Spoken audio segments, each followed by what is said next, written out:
ఎఫెసీ సంఘానికి ఎందుకు అనంటే, ఎఫెసీ సంఘంలో సంఘం అవడానికి గల కారణం ఎవరు అని అంటే అపోజిట్ అయినటువంటి పౌల్ గారు. ఎవరండి? పౌల్ గారు. ఆయన పరిచర్యలో, రెండవ పరిచర్యలో ప్రయాణంలో ఆయన ఏం చేస్తారు అని అంటే, అకుల్లా ప్రిస్కిలా అని ఇద్దరు ఉన్నారు కదా, వాళ్ళని తీసుకుని వెళ్ళి ఎఫెసీ పట్టణంలో సువార్త చేస్తారు. సువార్త చేసిన తర్వాత అక్కడ స్థానికంగా కొంతమంది రక్షింపబడిన తర్వాత అకుల్లా ప్రిస్కిల్లా కొంతకాలం ఎఫెసీ సంఘంలో, ఎఫెసీ పట్టణంలో పనిచేస్తారు. ఆ తర్వాత వారు వేరే ప్రాంతానికి వెళ్తారు. ఆ తర్వాత అపోస్తలుడు అయినటువంటి తిమోతి గారు వచ్చి ఆ సంఘంలో పనిచేస్తారు. ఆ తర్వాత ఆయన కూడా వేరే ప్రాంతానికి సేవకి వెళ్తారు. ఆ సంఘం అభివృద్ధి చెందుతుంది. ఓకేనా? ఎఫెసీ పట్టణం అత్యంత ఖరీదు, అంటే ధనవంతులు నివసించేటటువంటి పట్టణం, ధనికమైనటువంటి పట్టణం. ఎవరు ఏంటిది అది? ఎఫెసీ నగరం. వింటున్నారా? ప్రస్తుతం ఈ ఎఫెసీ టర్కీ దేశంలో ఉంది. ఎక్కడుంది చెప్పాలి? ఎక్కడుంది? టర్కీ దేశంలో ఉంది. తర్వాత ఎఫెసీ మంచి పట్టణం, ధనవంతులు నివసించినటువంటి పట్టణం, చాలా ఉన్న పర్యాటక ప్రాంతం, అన్ని సదుపాయాలు ఆ పట్టణానికి ఉన్నాయి, అన్నీ కూడా అక్కడ దొరుకుతాయి. ఇవన్నీ కూడా ఎఫెసీ సంఘంలో, ఎఫెసీ పట్టణంలో మనకు కనబడుతూనే ఉన్నాయి. ఆ తర్వాత అప్పట్లో చాలామందికి, అన్యులకి, ఆనాటి ప్రజలకు, ఇప్పటికీ కూడా కొంతమంది యేసుక్రీస్తుని ఎరగని వారికి అర్తిమిదేవి తెలుసా? విన్నారా ఈ పేరు? ఈ దేవత ఉండే పట్టణం కూడా ఎక్కడ అంటే ఎఫెసీ సంఘంలోనే. ఎక్కడండి? ఎఫెసీ సంఘంలోనే. కాబట్టి ఇన్ని ప్రాముఖ్యమైనటువంటి పట్టణాలు కలిగినటువంటి, ప్రాముఖ్యతలు కలిగినటువంటి పట్టణంగా ఎఫెసీ సంఘం ఉంది. ఇప్పుడు భక్తుడైనటువంటి యోహాను 2వ అధ్యాయంలో ఎఫెసీ సంఘాన్ని గురించి రాస్తున్నారు. ఏమని రాస్తున్నారు అని అంటే, చూడండి 2వ వచనంలో చదవండి. 7 నక్షత్రములు తమ కుడి చేత పట్టుకొని 7 దీపస్తంభముల మధ్య సంచరించువాడు చెప్పు సంగతులు ఏవనగా, నీ క్రియలను, నీ కష్టమును, నీ సహనమును నేనెరుగుదును. నీవు దుష్టులను సహింపలేవనియు, అపోస్తులు కాక తాము అపోస్తలమని చెప్పుకుని వారిని పరీక్షించి వారు అబద్ధికులవని నీవు కనుగొంటివనియు, నీవు సహనము కలిగి నా నామము ఎరుగు నిమిత్తము భారము భరించి అలయలేదనియు నేను ఎరుగుదును. దేవునికి స్తోత్రం.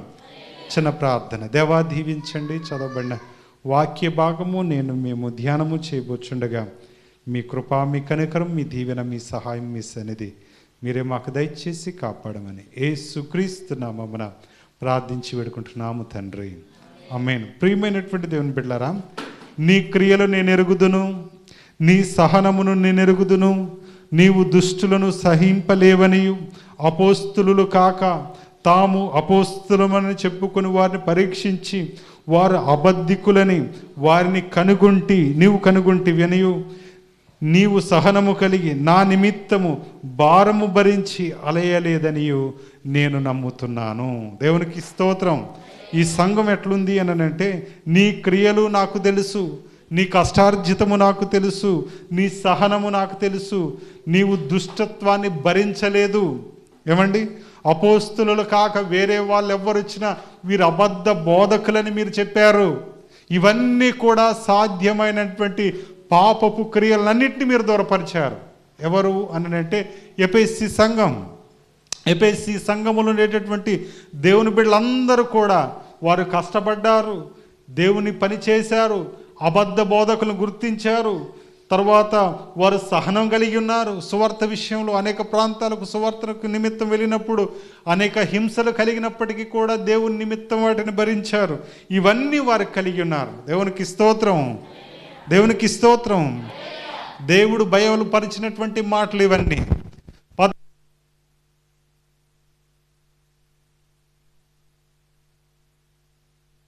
యోహాను గారు ఈ దర్శనాలన్నీ చూస్తూ ఎఫెసీ సంఘాన్ని గురించి ప్రవచిస్తున్నారు, రాస్తున్నారు. నీ క్రియలు, నీ కష్టము, నీ సహనము వీటన్నిటిని నేను ఎరుగుదును.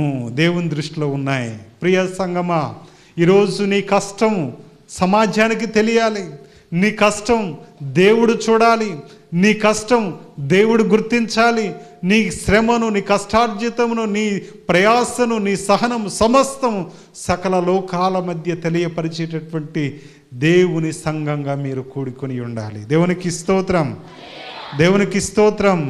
ఆనాడు ఎఫెసీ ప్రజలు అన్ని సదుపాయాలు ఉన్నప్పటికీ కూడా దేవుణ్ణి విడిచిపెట్టకూడని గొప్ప భాగ్యం అనించుకొని దేవుని వైపు తిరిగి దేవుణ్ణే సొంత రక్షకునిగా అంగీకరించి వారు ఆరాధించడం మొదలుపెట్టారు. దేవుని నామాన్ని ఘనపరచడం మొదలుపెట్టారు. ఈరోజు మన పరిస్థితి ఎలా ఉన్నాయి? ఏమండి, మనం సంఘంగా మనం కష్టపడాలి. ఎట్లా అండి చెప్పాలి? సంఘంగా మనము కష్టపడాలి. తర్వాత సంఘంగా మనం ఏం చేయాలి? మన క్రియలు మంచిగా ఉండాలి. వింటున్నారా? సంఘంగా మన క్రియలు మంచిగా ఉండాలి. ఎక్కడికైనా మనం వెళ్ళినప్పుడు ఇదిగో పలానా సంఘం అంటే, ఓ దేవుని ఎరిగిన సంఘం, దేవుని యందు విశ్వాసం ఉంచినటువంటి సంఘం, దేవుని ఎడల భయభక్తులు కలిగినటువంటి సంఘం. ప్రియమైనటువంటి దేవుని బిడ్డలారా, ఈరోజు ఏ సంఘం నువ్వు, ఎలాంటి సంఘంలో నువ్వు ఉన్నావు, ఎలాంటి సంఘ పరిస్థితులు మీరు కలిగి ఉన్నారు? ఈరోజు ప్రియమైనటువంటి దేవుని బిడ్డలారా, చాలా సంఘాలకు భయపడతారు, కానీ భయం లేనిది ఏ సంఘానికో తెలుసా? క్రైస్తవ సంఘానికి. ఎవరికి భయం లేదండి? దేవుని సంఘ బిడ్డలకు భయం లేదు. కొన్ని సంఘాల్లో వింటూ ఉంటాను, ఫలానా రోజు మీటింగ్ అనుకుంటే ఆ మీటింగ్కి వెళ్ళకపోతే ఫైన్ కట్టాలట. కట్టాలా? తెలుసా ఈ విషయం మీకు? ఒకప్పుడు ఆటో యూనియన్లో జరిగేది, ఇది జరుగుతుందా ఏమండి? ఫైన్లు కట్టాలి.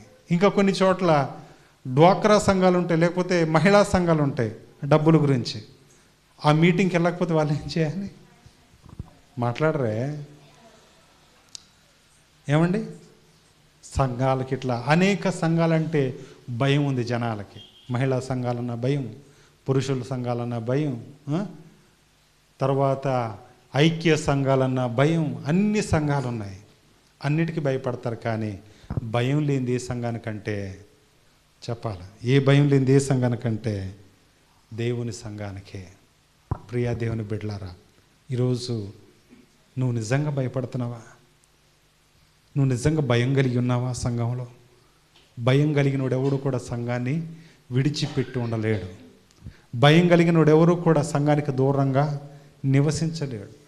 ఏమండి, భయపడేది వాళ్ళ సంఘానికి కాదు, ఆ సంఘానికి నాయకుడుగా ఉన్నటువంటి దేవునికి. దేవునికి స్తోత్రం. దేవుడు నన్ను ఈ సంఘంలో ఉండమన్నాడు. దేవుడు నన్ను ఈ సంఘంలో మందగా పెట్టాడు. కాబట్టి ఈ మందలో నేను కూడా నా పనిని జరిగించాలి, నేను చేయాలి, నేను కష్టపడాలి, దేవుని కొరకు ఇహలోక సంబంధమైనటువంటి గొప్ప కార్యాలు జరిగించాలని చెప్పి ప్రతి ఒక్కరు ఏం చేస్తారు అని అంటే, వారి సాధ్యమైనంత వరకు ఆ సంఘంలో అంటి కట్టబడినటువంటి వారై వారు దేవునిలో యేసు క్రీస్తులో ఫలించేటటువంటి వారిగా వారు ఉంటారు. దేవునికి స్తోత్రం. కాబట్టి ఈ సంఘం ఎలా ఉంది అని అంటే, వారు కష్టపడటం వాళ్ళకి తెలుసు, సహనం కలిగి ఉండటం వారికి తెలుసు, అబద్ధ బోధకులు ఎవరు గుర్తించడం వాళ్ళకి తెలుసు. వీళ్ళు ఇంకెట్లా ఉన్నారని అంటే, వాళ్ళ క్రియలకు కూడా మరి మంచి క్రియలు కలిగి వారు ఉన్నారు. దేవునికి స్తోత్రం. ఎలాంటి క్రియలండి? మంచి క్రియలు. ప్రేమించటం, ఇతరులకు సహాయం చేయటం, సువార్త చేయటం, సువార్థికులను పంపించటం, సేవలు సహకరించటం, సేవకులను తయారు చేయటం, సేవ పనిలో వారు భాగమై ఉండటం, ప్రోత్సహించటం, ఇవన్నీ కూడా సంఘంలో ఉన్నాయి.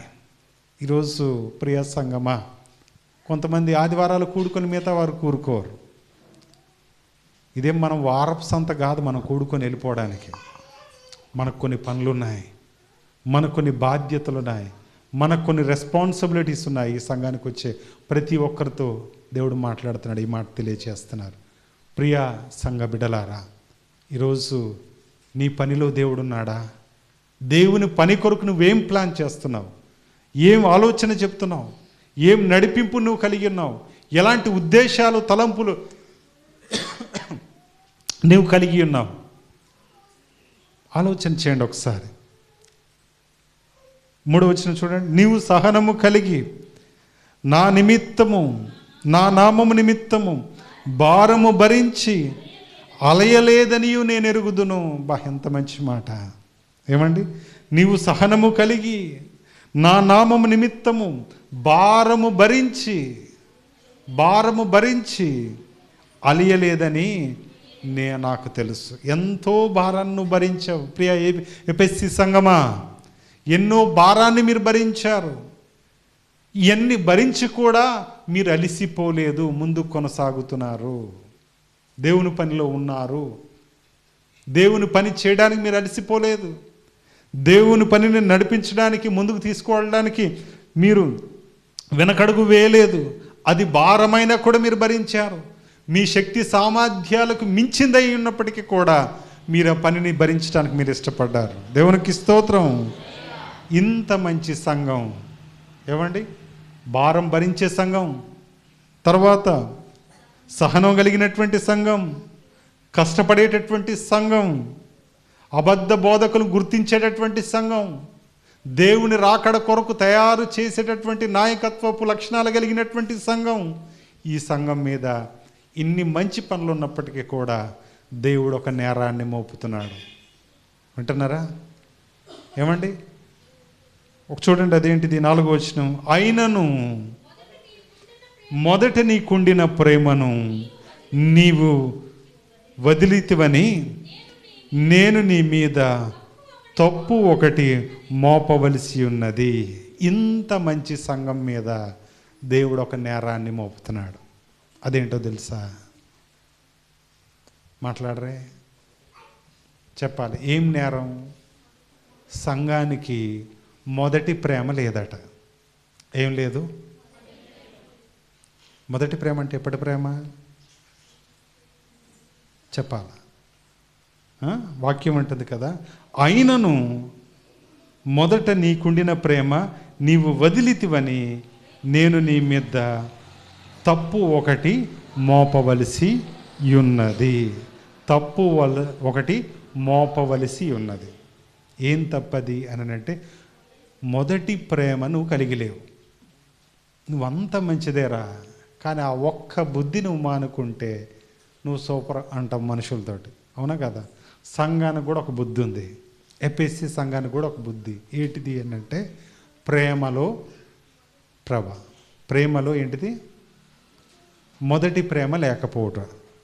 ప్రేమలో మొదటి ప్రేమ లేకపోవట. ఏం మా మొదటి ప్రేమ? ఏమండి? రక్షణ పొందిన తర్వాత, యేసుక్రీస్తుని సొంత రక్షకునిగా అంగీకరించిన తర్వాత ఎంత ఉత్సాహం ఉంటుందో మీకు తెలుసా? ఎంత సంతోషంగా ఉంటుందో తెలుసా? ఎంత ఆనందం తెలుసా ఆ క్షణాలు? ఫర్ ఎగ్జాంపుల్, ఒక ఐపీఎస్, ఒక ఏఎస్, ఒక కానిస్టేబుల్, లేకపోతే ఒక ఎస్ఐ ట్రైనింగ్ అయిన తర్వాత ఇక నుంచి నువ్వు ఐపీఎస్రా, నువ్వు ఫస్ట్ కలెక్టర్ అక్కడ, లేకపోతే ఫస్ట్ ఎస్ఐగా నువ్వు ఇక్కడికి వెళ్తున్నావు అని అంటే వాళ్ళకి ఎంత సంతోషం ఉంటుందో తెలుసా? చట్టంలో ఉండే అసమానతలన్నీ తొలగించాలి, అన్యాయాల్ని అరికట్టాలి, న్యాయస్థాపన చెయ్యాలి, మనమేంటో దేశానికి చెప్పాలా? ఎంత కమిట్మెంట్! వాళ్ళ ట్రైనింగ్లో ఎంత మంచి ట్రైనింగ్ ఇస్తారో తెలుసా? ఆర్మీ కానీ, నేవీ కానీ, ప్రియమైనటువంటి దేవుని బిడ్డలారా, ఎంతో మంచి ట్రైనింగ్, దేశభక్తి నింపే ట్రైనింగ్, ప్రతి పౌరుణ్ణి కూడా దేశం కొరకు జీవించేటటువంటి వానిగా తయారు చేసే ట్రైనింగ్. ఇజ్రాయెల్ దేశంలో ఆడపిల్లలు, మగపిల్లలు అందరూ కూడా సైన్యంలో పనిచేయాల్సిందే. 3 సంవత్సరాలు లేదా 2 సంవత్సరాలు. ఉంటున్నారా? వాళ్ళు సైన్యంలో పనిచేసిన తర్వాతే దేశ పౌరులుగా ఇంకెక్కడైనా పనిచేయాలి. ఎందుకు ఈ ట్రైనింగ్ అని అంటే, అకస్మాత్తుగా యుద్ధం వచ్చిందనుకో, నాకు యుద్ధం రాదండి, తుపాకీ ఎట్లా పేల్చాలో నాకు తెలియదండి, గ్రానైట్ ఎట్లా వదలాలో నాకు చేత కాదండి అనేటోడు ఉండకూడదు. పైగా దేశభక్తి నింపామనుకోండి, ఏదో ఒక క్షణం, ఏదో ఒక కోశాన ఆయన దేశం కొరకు ఆలోచిస్తాడు. ఆ సింపతి ఉంటుంది చాలామందికి. ఏమండి? మా దగ్గరికి వచ్చే చాలామంది ఫారినర్స్ మనం ఏం చెత్త ఎక్కడ పడితే అక్కడ పడేస్తూ ఉంటే వాళ్ళు జేబుల్లో పెట్టుకునేవాళ్ళు. We have to clean our country clean. మన దేశాన్ని ఎట్లా ఉంచాలి? మనమే శుభ్రంగా ఉంచుకోవాలి. వింటున్నారా? ప్లాస్టిక్ని అందుకని ఎక్కడ పడితే అక్కడ పడేయొద్దు. నీటిని దుర్వినియోగం చేయొద్దు. మనకుండే వనరులు ఏవైతే ఉన్నాయో, చెట్లు కానీ, వృక్షాలు కానీ, మొక్కలు కానీ, ఇవేవి నరకొద్దు. వాటిని మనం ఏం చేయాలి? పెంపొందించేటటువంటి ఇవన్నీ దేశభక్తే. ఏమండి? నువ్వు సమాజం కొరకు చేసే ప్రతి మేలు పని కూడా నీ దేశానికి ఉపయోగకరమైనటువంటి పని. ప్రియమైనటువంటి దేవుని బిడ్డలారా, సంఘములో సంఘ అనుభవం పెరిగిన కొద్దీ, ఒక 5-10 సంవత్సరాలు సీనియర్టీ వచ్చిన కొద్దీ సంఘంలో ఏం వచ్చిందంటే, సువార్తగా మీరు పోండి, సేవేగా మీరు వెళ్ళండి, ప్రార్థన జరుగుతుంది రండి అంటే, నాకు ఇక్కడుండి వినబడుతుంది వాక్యం, నేను రానవసరం లేదు. ప్రార్థన స్టార్ట్ అయింది రండి అని ఒకప్పుడు హడావుడికి వచ్చేవాళ్ళు. ఈరోజు ఎక్కడుండి చూస్తే కొంతమంది కిటికీలో కనపడతా ఉంటారు. నడక ఇంతే ఉంటుంది తప్ప ఏ మాత్రం ముందుకు రాదు. అరే ప్రార్థన స్టార్ట్ అయింది, పాట వినబడితే గబ్బ వచ్చేయాలి. ఇట్లా లేదు. అర్రే ఏంటండి, ప్రేమ ఉన్నోడు ఎట్లా వస్తాడో తెలుసా? చెప్పాలా? మాట్లాడరే? మీరు వచ్చేది ఎక్కడికి? చెప్పాలి, ఎక్కడికి? దేవుని సన్నిధానికి. ఎట్లా రావాలి? సంతోషంతో రావాలి, ఉత్సాహంతో రావాలి. ఉత్సాహం ఉన్నాడు ఎట్లా వస్తాడు? ఎట్లా? గబగబంటే ఎట్లా? హోంవర్క్ చేయని పిల్లలు వస్తారు చూసారా స్కూల్కి? ఇంట్లోనే మొండికేస్తాడు, నేను బడికి పోను ఈరోజు. అరే పోవాలరా, నువ్వు వెళ్ళాలి, నీ పని ఈరోజు చదువుకోవాలి లే అని అంటే బలవంతంగా లేస్తాడు. వాడికి తెలుసు హోంవర్క్ చేయలేదని. ఏం చేస్తాడు అని అంటే, ఏం రీజన్ చెప్పాలా తప్పించుకోవడానికని మెల్లగా ఆలోచించుకుంటూ వస్తాడు. మీరు పనికి ఎట్లా వెళ్తారు?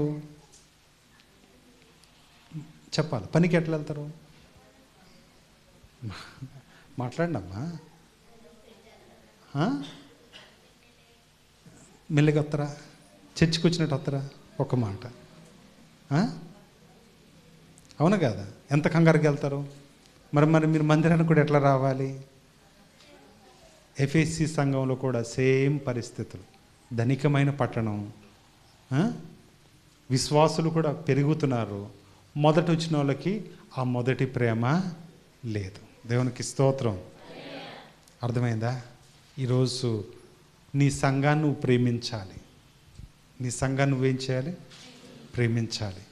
నీ సంఘాన్ని నువ్వు గౌరవించాలి. నీ సంఘాన్ని నువ్వేం చేయాలి? గౌరవించాలి. మీ పాస్టర్ గారిని మీరు గౌరవించాలి. ఏమండి? మీ తోటి సంఘ సభ్యులతో మీరు సహవాసం చేయాలి. ఏం చేయాలండి? చెప్పాలా? మీ తోటి సంఘ విశ్వాసులతో మీరు ఏం చేయాలి? సహవాసం చేయాలి. మీ తోటి సంఘ సభ్యులు ఏమైనా అంటే మీరేం చేయాలంటే సహనం కలిగి ఉండాలి. ఏం చేయాలి? మాట్లాడాలా? ఏం కలిగి ఉండాలి? సహనం అంటే ఏంటిది? చెప్పాలి. సహనం అంటే ఏంటిది? ఒకరిని చూసి ఒకరిని నేర్చుకోవడం కాదు. సహనం ఎన్నన్నా భరించే గుణం నీకు ఉండాలి. దేవునికి స్తోత్రం. ఏమండి? ఇప్పుడు ఈ సంఘానికి అన్నీ ఉన్నాయి, కానీ వారికి ఏం లేదు అని అంటే మొదటి ప్రేమ లేదు. దేవుడు అంటే మొదటి ప్రేమ లేదు. సంఘం అంటే మొదటి ప్రేమ లేదు. తోటి విశ్వాసులంటే మొదటి ప్రేమ లేదు. దేవుని కార్యాలంటే మొదటి ప్రేమ లేదు. అందుకనే నీ మీద ఒక నేరం మోపుతున్నాను. అదేంటిది అని అంటే నీకు మొదటి ప్రేమ నీవు వదిలేసావు. అన్ని కార్యాలు చేస్తున్నావు, కానీ నీకు ప్రేమ లేకుండా చేస్తున్నావు. మాకు ఈరోజు ఈ సంవత్సరం అన్నయ్య గారు ఇచ్చినటువంటి ఇదే ఏంటిది అని అంటే, చేసే కార్యం మీరు ఎట్లా చేయండి? ప్రేమతో. చేసే ప్రతి పని కూడా ఎట్లా చేయాలి? మనం మీరు వచ్చేటప్పుడు ఎట్లా రావాలి? ప్రేమతో రావాలి. దేవునికి స్తోత్రం. సంథింగ్ మిమ్మల్ని ప్రోత్సహించేటటువంటి విధంగా దేవుని దగ్గర ఏదో మర్చిపోతే వస్తారు చూశారు, అట్లా మీరు త్వరగా మరి వచ్చి దేవుని సన్నిధానంలో కూర్చునేటటువంటి విధంగా మీరు ఆరాటపడేటటువంటి వారై ఉండాలి. దేవునికి స్తోత్రం. కాబట్టి ప్రియమైనటువంటి దేవుని బిడ్డలారా, అయినను నీ మీద ఒక నేరం మోపుతున్నాను. అదేంటిది అని అంటే, మొదటి ప్రేమను విడిచిపెట్టావు. నీవు ఏ స్థితిలో నుండి పడితివో అది జ్ఞాపకము చేసుకొని మారు మనసు పొంది నీ మొదటి క్రియలను చేయుము. దేవునికి స్తోత్రం. నువ్వు ఏ విషయంలో పడిపోయావో, ఏమండి, ఏ విషయంలో నువ్వు వదిలేసావో వాటిని జ్ఞాపకం చేసుకో. యేసుక్రీస్తు రానప్పుడు నీ జీవితం ఏంటి, యేసుక్రీస్తు వచ్చిన తర్వాత నీ జీవితం ఏంటి? యేసుక్రీస్తు రానప్పుడు అంటే తెలియబడనప్పుడు ఈ సంఘం ఎట్లుంది, ఈ ఊరు ఎట్లుంది, యేసుక్రీస్తు నెరిగిన తర్వాత ఈ ఊరు ఎట్లా మార్చబడ్డది? నీకు ఈ రెండిటికి తేడా తెలియాలి. ఈ రెండిటికి తేడా నువ్వు గ్రహించాలి. కాబట్టి ఆయన అంటున్నాడు, నువ్వు ఏ స్థితిలో నుండి పడితేవో అది జ్ఞాపకము చేసుకొని మారు మనసు పొంది ఆ మొదటి క్రియను నువ్వు చెయ్యాలి. దేవునికి స్తోత్రం. కాబట్టి నువ్వు సంఘంలో ఉన్నప్పటికీ కూడా ప్రేమ లేకపోతే నీకేం కావాలి అని అంటే మారు మనస్సు నీకు కావాలి. వింటున్నారా? మారు మనస్సును కలిగి మీరు ఉండాలి. మారు మనస్సును మీరు సంపాదించుకోవాలి. మొదటి ప్రేమ, మొదటి పరిస్థితి, మొదటి ఉత్సాహం, మొదటి స్థితి అంత గొప్పది. ప్రియమైనటువంటి దేవుని సంగమా, ఈరోజు ఎలాంటి స్థితిలో మీరున్నారు, ఎలాంటి స్థితిని మీరు కలిగి ఉన్నారు, దయచేసి జ్ఞాపకం ఉంచుకోండి. ఈరోజు మనల్ని పిలిచినటువంటి ప్రభువుకి మనం నమ్మకంగా ఉంటున్నామా? ఏమంటే ఈ లోకమంతా ఆయన తోట, ఈ లోకమంతా ఆయన తోట, ఆయన తోటలో మనం పనివారం. నువ్వు తీసుకునే జీతానికి నీ పనికి సరిపోతుందా? ఒకసారి ప్రశ్న వేసుకోండి. ఏమండి, మీరు తీసుకునే జీతానికి మీరు చేస్తున్నటువంటి పనికి మ్యాచ్ అవుతున్నాయా? మీరు మ్యాచ్ చేసుకోవాలి కదా. వింటున్నారా? ఆలోచన చేయండి. ప్రియ దేవుని బిడ్డలారా, ఈరోజు దేవుడు ఆలోచన చేయమంటున్నాడు. ఆ మొదటి ప్రేమ నీకు లేదు, ఆ మొదటి మనస్సు నీకు లేదు, ఆ మొదటి స్థితిని నువ్వు మర్చిపోయావు, విడిచిపెట్టావు. కాబట్టి నన్ను జ్ఞాపకం చేసుకో, నువ్వు సరి చేసుకో. ప్రియ సంగమా, ఈరోజు ఎఫ్ఎస్సి సంఘమే కాదు, ఎఫ్ఎస్సి పట్టణమే కాదు, మనం కూడా సరి చేసుకునేటటువంటి వారమై ఉండాలి. దేవునికి స్తోత్రం, దేవునికి స్తోత్రం. మొదటి ప్రేమ, ప్రేమలో ఏముండదో తెలుసా? డంబాలు ప్రేమలో ఉండవు. ప్రేమలో ఇంకేముండవో తెలుసా? హోదాలు, స్థాయిలు ప్రేమలో ఉంటాయా? ఉండవు. ప్రేమలో ఏముండవో తెలుసా? కల్మషం ఉండదు. ప్రేమలో ఏముండదో తెలుసా? నకిలీ విత్తనాలు ఉన్నాయి, నకిలీ మనుషులు ఉన్నారు, కానీ నకిలీ ప్రేమ లేదు. ఈ మధ్య కల్మషం చేస్తున్నారు. వారి మనసు చెడినదై, ప్రేమ పవిత్రమైందే, కానీ మనుష్యులు దాన్ని కల్మషం చేస్తున్నారు. కాబట్టి అది ఉప్పొంగదు. ప్రేమ ఎక్కడ కూడా ఉప్పొంగేదిగా ఉండదు. వింటున్నారా? ఇవన్నీ ప్రేమలోని గుణాలు. ఈరోజు ప్రియమైనటువంటి దేవుని బిడ్డలారా, మన స్థితి ఎలా ఉంది? ఎలా మనల్ని చూసుకుంటున్నాం? దేవుని వాక్యానుసారంగా మనం చూసుకుంటున్నామా? అందుకని వాక్యం అంటుంది, నువ్వు మారు మనస్సు కలిగి ఉండాలి. దేవునికి స్తోత్రం. ఆ మొదటి ప్రేమ నువ్వు సంపాదించుకోవాలి అని అంటే ఈ మనస్సు, ఇప్పుడున్నటువంటి స్వభావం దానికి సూట్ అవ్వవు. వింటున్నారండి? ఈ మనస్సు, ఈ మనస్తత్వం సరిపోవు. మొదటి స్థితికి మీరు వెళ్ళాలి. దేవునికి స్తోత్రం.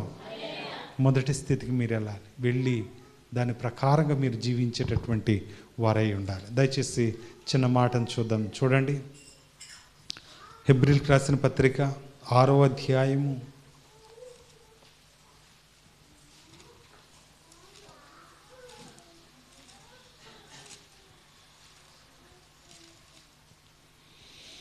10వ వచనాన్ని చదువుదాం.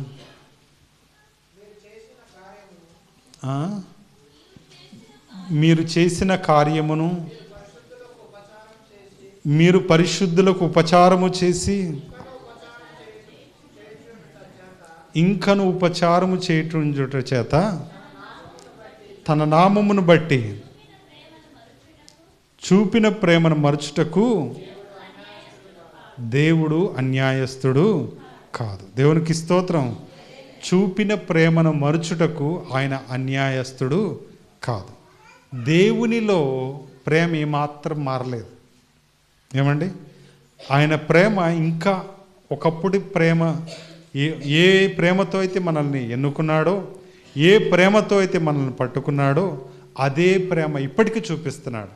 కానీ ప్రేమ మార్చుకున్నది, ప్రేమను అనుభవించింది మనమే అయి ఉన్నాం.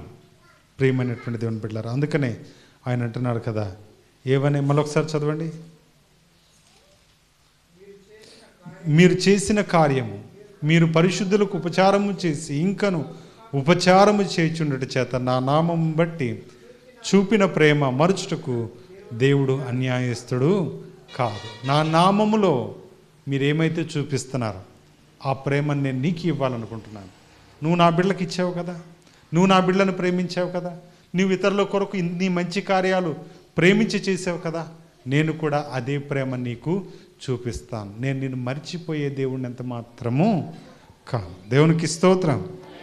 మరువని ప్రేమ చేత, శాశ్వతమైనటువంటి ప్రేమ చేత దేవుడు మనల్ని ప్రేమించాడు. అందుకనే ఆ మొదటి ప్రేమ నువ్వు గుర్తుంచుకోవాలి అని అంటే నీకేం రావాలి అంటే మారు మనసు నువ్వు కలిగి ఉండాలి. దేవునికి స్తోత్రం.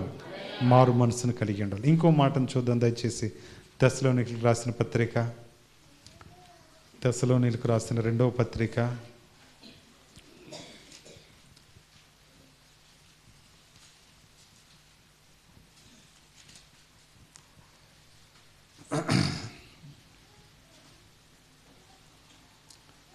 3వ వచనాన్ని చదువుదాం. 1వ అధ్యాయము 3వ వచనం. సహోదరులారా, మేమెల్లప్పుడూ మిమ్మల్ని గూర్చి దేవునికి కృతజ్ఞతాస్తుతులు చెల్లించుటకు బద్ధులమై ఉన్నాం. ఇది యుక్తమే. ఎలయనగా మీ విశ్వాసం బహుగా అభివృద్ధి పొందుచున్నది. మీ అందరిలో ప్రతి వాడును ఎదుటి వాని ఎడల చూపు ప్రేమ విస్తరించుచున్నది. దేవునికి స్తోత్రం. ప్రేమ మన మధ్య ఏం చేయాలటండి? మారు మనసు చెందితే ఆ ప్రేమ ఎలా ఉంటుంది? విస్తరించేదిగా ఉండాలి. మనదంతా విస్తరించని ప్రేమగా మిగిలిపోతుంది. ఏమండి, మొదటి ప్రేమ ఎలా ఉంటుంది అని అంటే శాశ్వతమైనటువంటి ప్రేమ, మారు మనసు పొందినటువంటి ప్రేమ, నిరంతరము కూడా క్రొత్తదైనటువంటి ప్రేమ. ఆ ప్రేమ ఎలా ఉంటుంది అని అంటే ఎదుటి వారి కొరకు మరి ఇచ్చేదిగా, తర్వాత విస్తరించేదిగా ఆ ప్రేమ ఉంటుంది. దేవునికి స్తోత్రం. దేవునికి స్తోత్రం.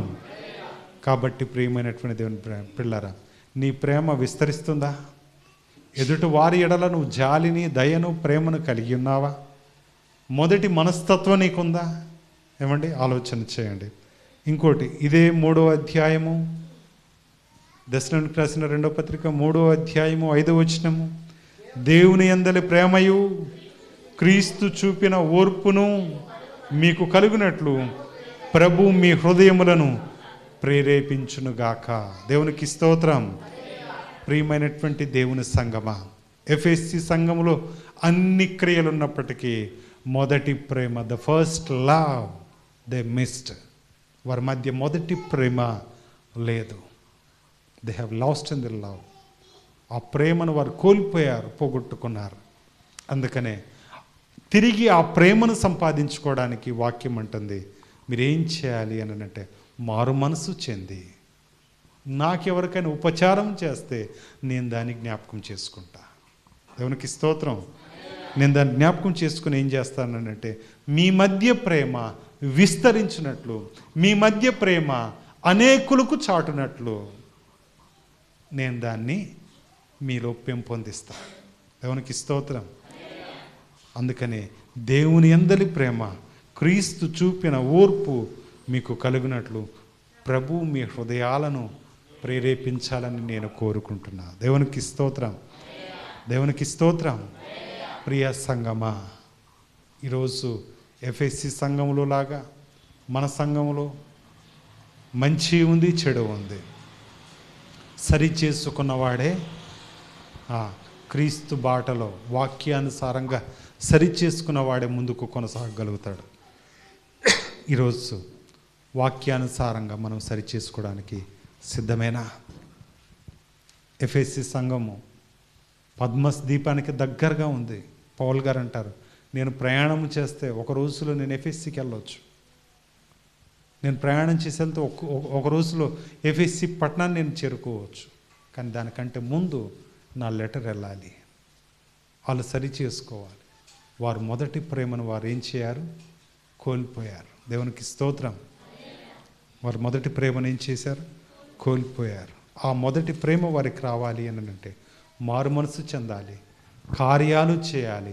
వారు చేసిన ప్రతి కార్యాన్ని నేను జ్ఞాపకం చేసుకొని వారిని నేనేం చేస్తానంటే వారు కూడా ఇతరులకు మంచి కార్యాలు చేయలాగున నేను వారిని ప్రేరేపిస్తా. దేవునికి స్తోత్రం, దేవునికి స్తోత్రం.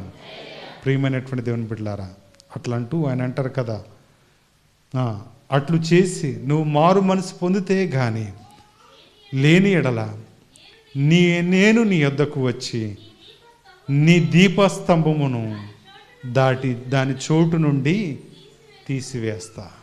దాని దీపస్తంభం నీవు గనక మారు మనసు పొందకపోతే, నువ్వు గనక మారు మనసు కలగకపోతే, వాక్యానుసారంగా నువ్వు సరి చేసుకోకపోతే నీ దీపస్తంభం ఏమైపోతుంది? తీసివేస్తా. ఈ కొద్ది భాగం వచ్చేవారం మనం నేర్చుకుందాం, ఏమండి? కాబట్టి దీపస్తంభం ఏంటి? తర్వాత 6వ వచనంలో ఉన్నటువంటి ఒక మాట ఉంది. అయితే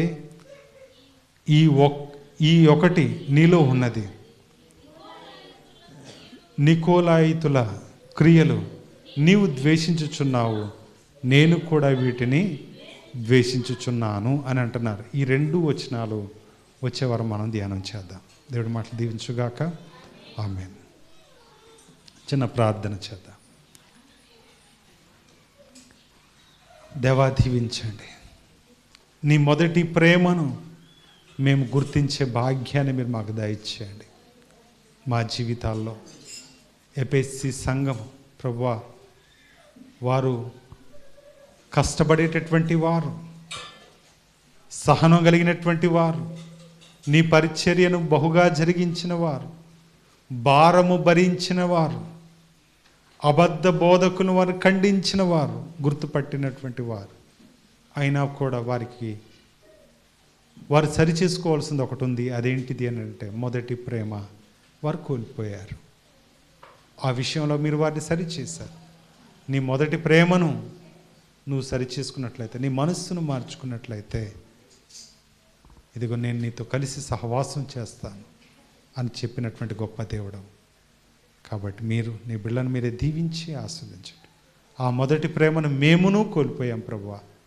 ఒకరంటే ఒకరు పడక, వందనాలు చెప్పుకోక, నాయన మూతులు తిప్పుకుంటూ, మాట్లాడక దూరంగా ఉన్నాను మేము. మా మనస్సుల్లో ఎప్పటివో పాత కార్యాలన్నీ మేము నింపుకొని ఉన్నామేమో.